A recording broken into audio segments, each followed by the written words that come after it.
नमस्कार माझ्या विद्यार्थी मित्रांनो, कसे आहात तुम्ही सगळे? बघा, या व्हिडिओमधून आपण इयत्ता 6वीच्या विज्ञान विषयाची ओळख करून घेणार आहोत. मी राधिका टीचर तुम्हाला यावर्षी विज्ञान आणि गणित हे 2 विषय शिकवणार आहे.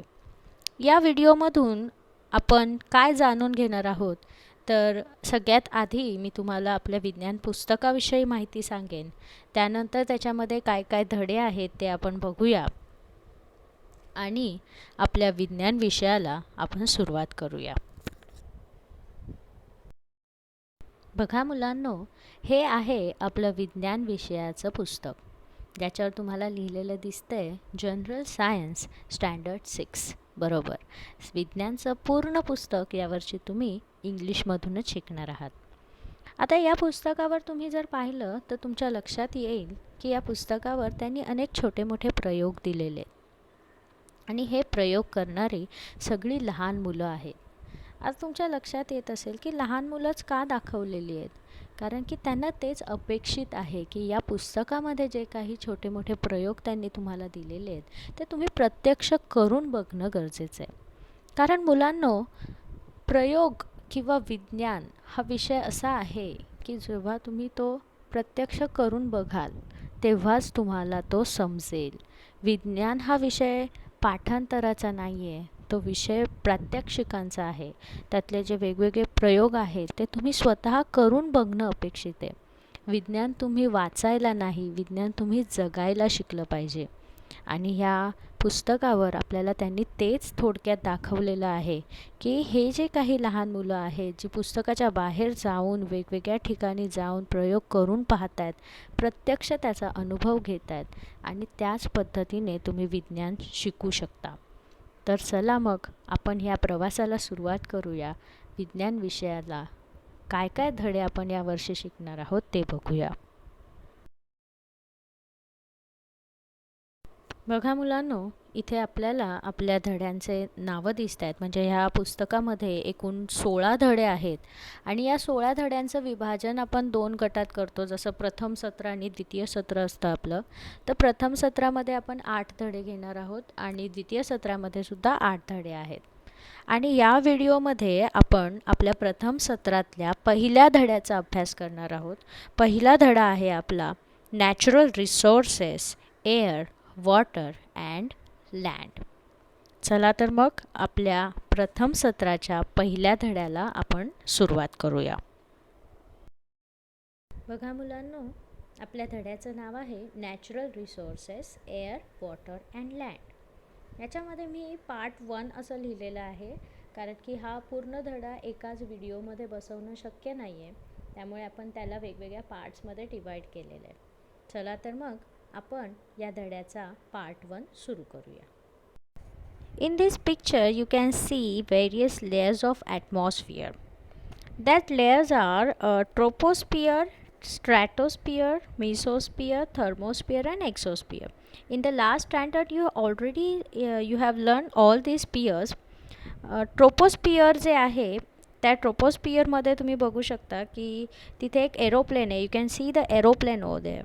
So troposphere is around 20 kilometers from our earth's surface, and after that up to 50 kilometers stratosphere is there, and after 50 kilometers up to 85 kilometers mesosphere is there, and after mesosphere it comes thermosphere. It is around 690 kilometer long, and after that up to the height of 10,000 kilometer there is exosphere.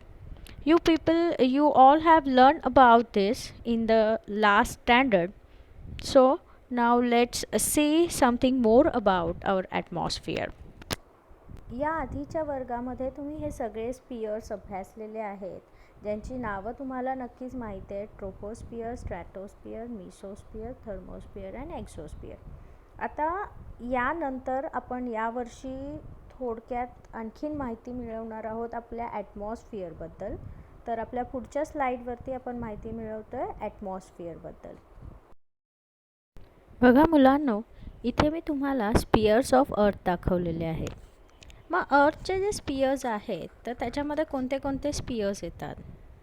There are three main spheres of Earth: atmosphere, hydrosphere, and lithosphere. As you can see, I have written there what is atmosphere. Atmosphere is the layer of earth, a layer of air that surrounds the earth. Atmosphere आपण कशाला म्हणतो तर आपल्या पृथ्वीच्या भोवती जो वातावरणाचा पट्टा आहे, जो हवेचा पट्टा आहे, त्याला आपण वातावरण असं म्हणतो. ॲटमॉस्फिअरलाच आपण मराठीमध्ये म्हणतो वातावरण. त्याच्यानंतर दुसरं स्पियर जे आहे पृथ्वीवरती ते आहे हायड्रोस्पियर. हायड्रोस्पियर काय आहे? A hydrosphere is the total amount of water on the earth which includes all oceans, lakes, seas, rivers, etc., as well as groundwater, water in form of ice, and also water that is in form of vapor. म्हणजेच काय आहे की आपण hydrosphere कशाला म्हणतो तर आपल्या पृथ्वी तलावरती जे जे पाण्याचे साठे आहेत, जसं समुद्र आहेत, त्यानंतर नद्या आहेत, तलाव आहेत, किंवा जे आपल्या डोळ्यांना दिसत नाही आहेत असे अंडरग्राऊंड साठेसुद्धा पाण्याचे आहेत, म्हणजे जमिनीच्या खालीसुद्धा पाणी आहे. मग ते सगळं पाणी, किंवा जे पाणी बर्फाच्या स्वरूपामध्ये आहे, बर्फाच्छादित प्रदेशांमध्ये बर्फाच्छादित स्वरूपामध्ये पाणी आहे, म्हणजे बर्फाच्या स्वरूपात पाणी आहे, तर ते सुद्धा हायड्रोस्पियरमध्ये आपण इन्क्लूड करतो. आणि त्याचप्रमाणे त्यांनी दिलेलं आहे water vapour which is in a form of vapour. Vapour म्हणजे काय? वाफ.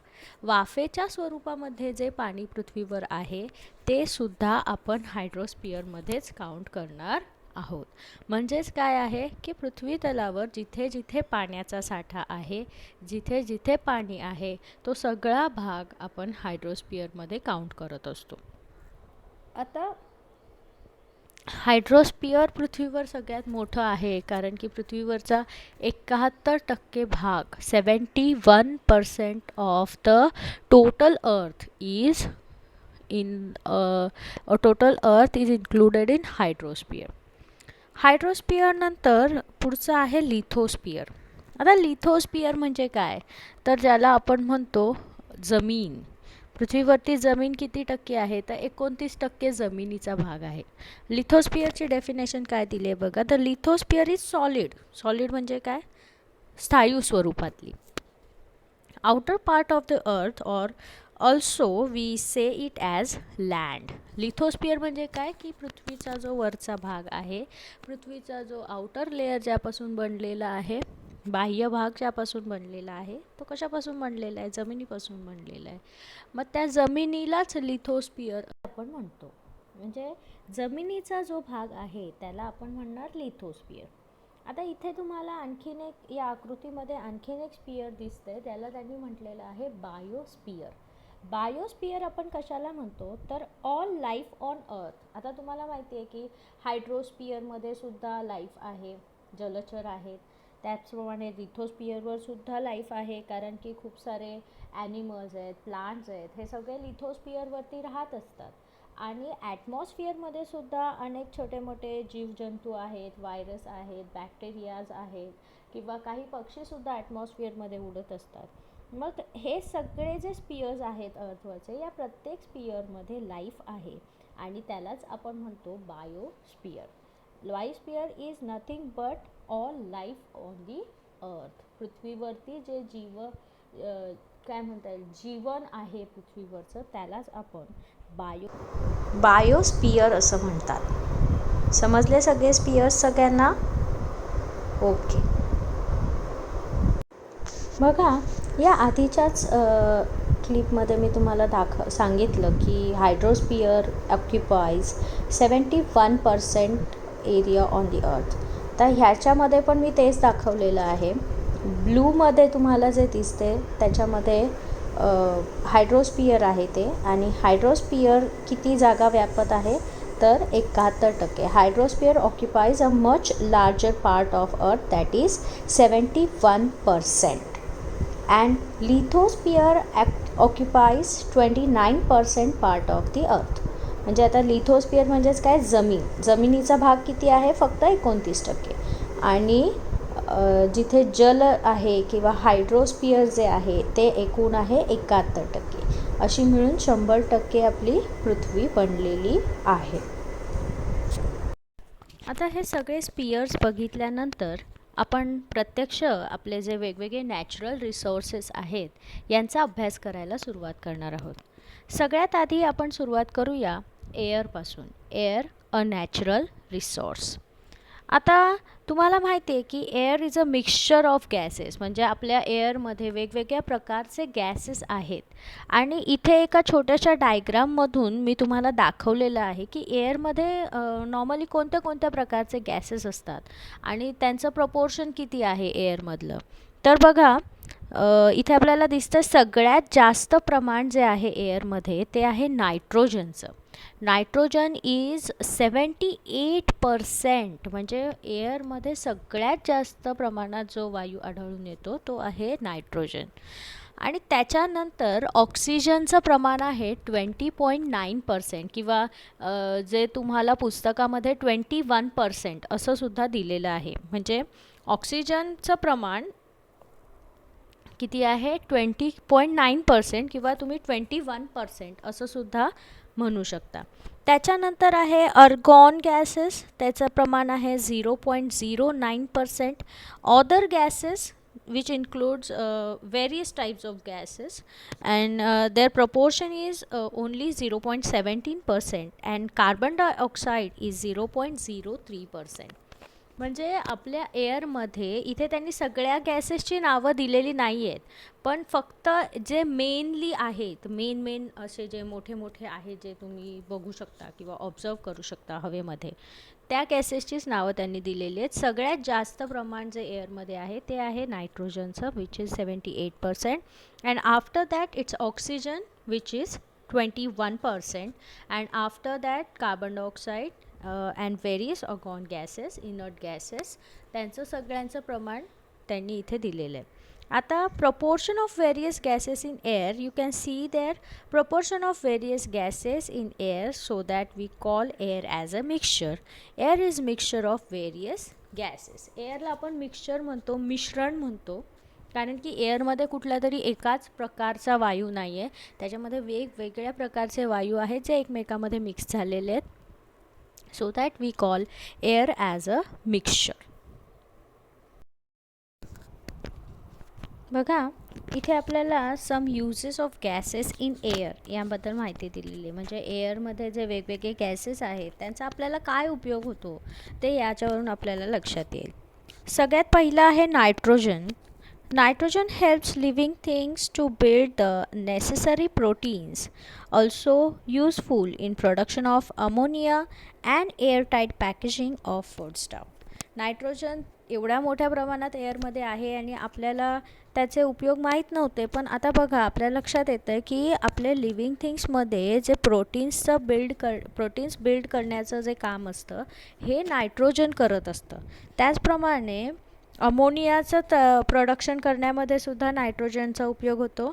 आणि दुसरा एक महत्त्वाचा उपयोग जो आपल्या डे टू डे लाईफमध्ये तुम्हाला पण माहीत असेल की वेफर्सचे जे पॅकेट्स वगैरे असतात त्याच्यामध्ये हवा असते, माहिती आहे तुम्हाला. मग ती हवा म्हणजे ते कुठला गॅस असतो तर तो नायट्रोजन गॅस असतो. आणि हा नायट्रोजन गॅस त्या एअरटाईट पॅकेट्समध्ये का भरलेला असतो की त्याच्यामध्ये जे काही साहित्य आहे ते मऊ पडू नये, खराब होऊ नये, यासाठी त्याच्यामध्ये नायट्रोजनचा वापर केलेला असतो. त्यानंतर आहे oxygen. Oxygen is necessary for respiration and useful in combustion.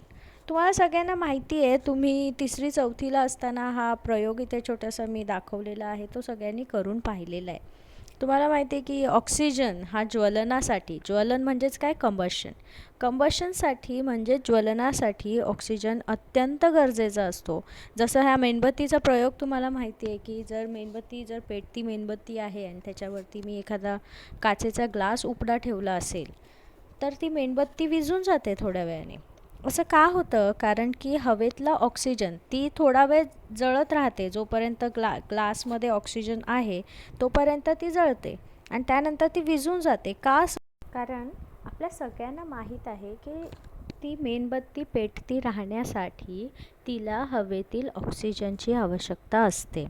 म्हणजेच हवेतला ऑक्सिजन हा वायू आपण फक्त रेस्पिरेशनसाठी यूज करतो का, फक्त श्वासोच्छ्वासासाठी यूज करतो का, नाही, तर कंबशनसाठी सुद्धा ऑक्सिजनचीच गरज असते. आता तुम्हाला माहिती आहे की ऑक्सिजनशी संपर्क येऊ नये, म्हणजे एखाद्या ठिकाणी जर आग लागली असेल तर तिथे फायर एक्स्टिंग्विशर्सचा वापर केला जातो. आणि त्याच्या सरफेसवरती एखाद्या व्यक्तीच्या अंगाला आग लागलेली असेल तर त्याला आपण ब्लँकेटने झाकतो. ते झाकण्याचं कारण काय आहे की बाहेरील ऑक्सिजनशी त्याचा संपर्क तुटावा आणि ज्यामुळे ती जी लागलेली आग आहे ती विझवण्यासाठी मदत होऊ शकते.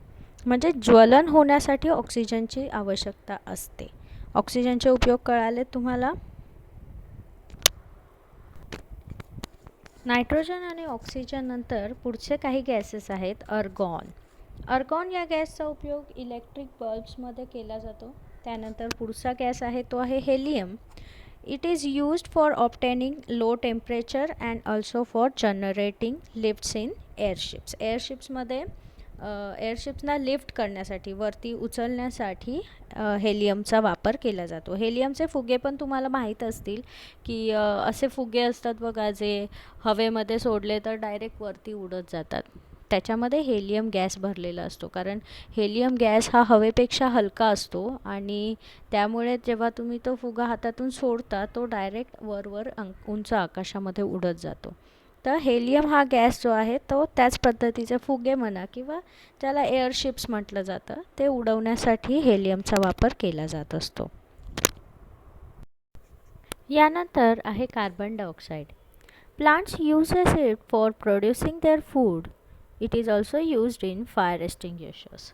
बघा, तुम्हाला माहिती आहे की प्लांट स्वतःचं अन्न स्वतः तयार करतात. Plants make their own food आणि ह्या प्रोसेसला आपण म्हणतो फोटोसिंथेसिस. आणि फोटोसिंथेसिस प्रोसेसमध्ये सगळ्यात इम्पॉर्टंट घटक आहे प्लांटसाठी, तो आहे कार्बन डायऑक्साईड. कार्बन डायऑक्साईडचा वापर करून प्लांट्स काय करत असतात, स्वतःचं अन्न तयार करत असतात. त्याचप्रमाणे दुसरा आणखीन एक कार्बन डायऑक्साईडचा उपयोग इथे दिलेला आहे, तो आहे it is used in fire extinguishers. आता इथे तुम्हाला चित्र दिसतंय. फायर एक्स्टिंग्विशर्स म्हणजेच काय, आग विझवण्यासाठी जे यंत्र वापरलं जातं त्याला फायर एक्स्टिंग्विशर्स म्हणतात आणि याच्यामध्ये सुद्धा कार्बन डायऑक्साईडचा वापर केलेला असतो. त्यानंतर पुढचा गॅस आहे तो आहे neon. It is used in decorative lights and for street lightning. आपले जे रस्त्यावरचे दिवे असतात त्याच्यामध्ये निऑन गॅसचा वापर केलेला असतो आणि त्याचप्रमाणे जे डेकोरेशनसाठी वेगवेगळे दिवे वापरले जातात त्याच्यामध्ये सुद्धा निऑनचा वापर केला जातो. पुढचं आहे krypton. It is used in fluorescent tubes. Fluorescent tubes म्हणजे जसे आपल्या घरामध्ये असते बघा ट्यूबलाईट, त्या ट्यूबलाईटमध्ये या क्रिप्टॉनसारख्या गॅसचा वापर केलेला असतो. Xenon. It is used in flash photography. फोटोग्राफीमध्ये तुम्हाला माहिती आहे फ्लॅश असतो, या फ्लॅशसाठी झेनॉन या गॅसचा वापर केला जातो. बघा, आता इथे आपण वेगवेगळ्या प्रकारच्या गॅसेसचे उपयोग बघितलेले आहेत आणि हे सगळे उपयोग आहेत ना, तुम्ही तुमच्या वहीमध्ये नक्की लिहून काढायचे आहेत आणि पाठ करायचे आहेत, कारण परीक्षेमध्ये अशा प्रकारचा प्रश्न विचारला जाऊ शकतो. एखाद्या गॅसचं नाव देऊन त्याचा आपल्या डे टू डे लाईफमध्ये कुठे उपयोग केला जातो हे प्रश्न तुम्हाला विचारले जाऊ शकतात. त्यामुळे हे लिहून काढा आणि पाठ करा. ऑलवेज रिमेंबर, म्हणजे आपण ही गोष्ट नेहमी लक्षात ठेवली पाहिजे. The living world on the earth is sustained due to the balance between various gases and other constituents of air. म्हणजे आपल्या पृथ्वी तलावरती जी काही लाईफ आहे हे कशामुळे शक्य झालेली आहे, तर आपल्या पृथ्वी तलावर जे वेगवेगळे गॅसेस आहेत त्यांचं जे सुयोग्य प्रपोर्शन आहे, म्हणजे त्यांचं जे प्रमाण आहे ते प्रमाणातच आहे आणि म्हणूनच आपल्या लिव्हिंग थिंग्सना जगणं इथे शक्य झालेलं आहे. The atmosphere is a very important filter. Atmosphere हे एका फिल्टरसारखं काम करतं. मग फिल्टर कशाचा आहे filter? It allows the light and heat of sun to reach the earth which is necessary for life, but it prevents the harmful elements from reaching the earth. It is the atmosphere that fog, clouds, snow and rain are produced. म्हणजेच atmosphere ही अशी एक चाळण आहे ज्याच्यामधून सूर्यकिरणं जी येत आहेत आपल्या जमिनीपर्यंत, पृथ्वीपर्यंत, ती गाळून येत आहेत. म्हणजे सूर्याकडून जे येणारे हार्मफुल रेज असतात ज्याचा आपल्याला त्रास होऊ शकतो, असे रेज जे आहेत ते ॲटमॉस्फिअर आपल्याला गाळून आपल्यापर्यंत पाठवत आहे. आणि ह्या सगळ्यामुळे ॲटमॉस्फिअरच्या एन्व्हलपमुळे आणि असणाऱ्या वेगवेगळ्या गॅसेसच्या सुयोग्य प्रमाणामुळेच पृथ्वीवरती जी लाईफ आहे ती लाईफ जगणं शक्य झालेलं आहे. पुढचा धडा आपण पुढच्या व्हिडिओमध्ये बघणार आहोत. तोपर्यंत थँक्यू.